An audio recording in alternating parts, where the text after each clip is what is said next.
If it was not quite heck of a job brownie today, it was dangerously close. Our third story tonight, the Bush administration faced once again with American cities underwater, only this time two potential presidents offer alternatives. After spending most of the Midwest flooding crisis in Europe, Mr. Bush today discussed how his administration, including the same Homeland Security Secretary who ran FEMA during Katrina, is responding this time. I've been briefed by Secretary Chertoff and Secretary Schaefer and Director Paulison about the response. First task at hand is to deal with the floodwaters, to anticipate where the flooding may next occur. Unfortunately, I've been to too many disasters as president.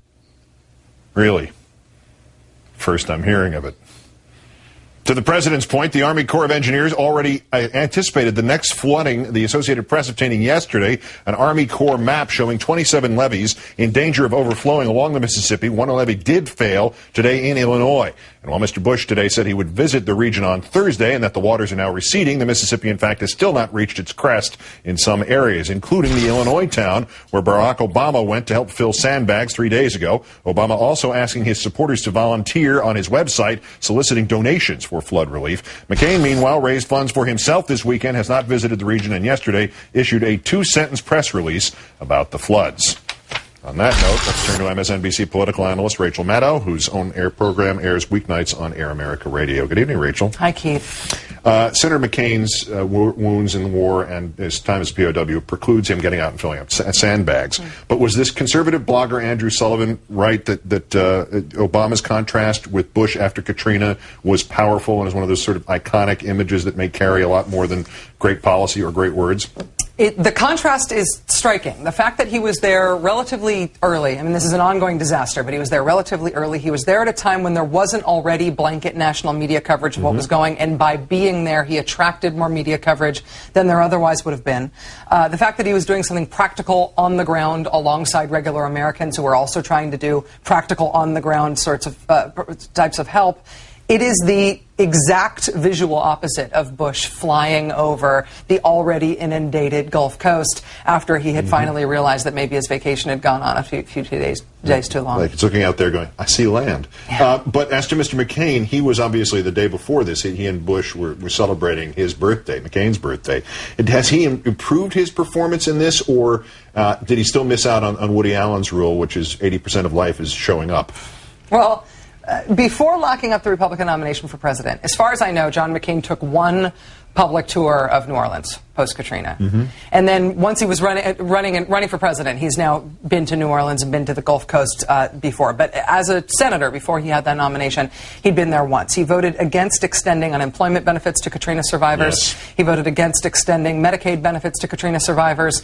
He voted against investigating the cause of the levee failures in New Orleans.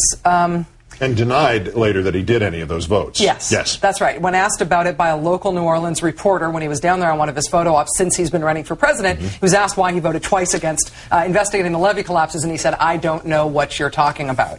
So, I mean, since the Midwest has been inundated in this current round of flooding, John McCain has mostly been in Texas. He gave his big speech to oil executives today talking about the joys of drilling off the coast.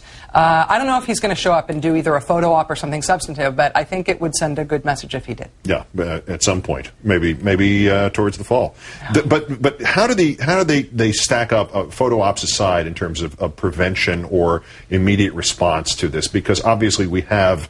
Whatever the causes of this are, we are in a cycle where we're getting more bad weather for whatever reason that is. Yeah.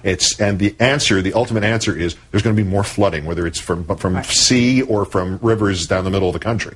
It's more bad weather, and the causes, as you say, are a whole different topic of discussion, but it's also failing infrastructure. Yep. I mean, we had a great investment in infrastructure in, say, that era of Eisenhower, and then a generation later, and a generation before that, we had a great investment in infrastructure in the great works projects, in the works projects of the WPA and those other types of projects of that era. We skipped a generation in infrastructure. A generation after Ike, it was the time of Reagan, and we should have been investing in infrastructure all again 30 years later, just like we had 30 years before. Not if you're going to spend the time breaking the air traffic controllers union as your principal labor issue. Yeah. Yeah. It is weather, and it is global warming, and it is issues like that. But it's also how resilient we are as a country, and a big part of that is our infrastructure. And so John McCain could prove himself to be a very different kind of Republican by saying, you know what, one part of Ronald Reagan's legacy and the legacy of conservatism and the Republican Party that I reject is that we should neglect our infrastructure. I reject that. I believe that levees are not pork. I believe that we should invest in our infrastructure because it is an investment in our national strength. That would be a great movement, a great moment from John McCain. We haven't seen that yet. Or he could just say, I don't know what you're talking about, which could also be true. Rachel Maddow of Air America and MSNBC, that's a nice color in your jacket. Thank you.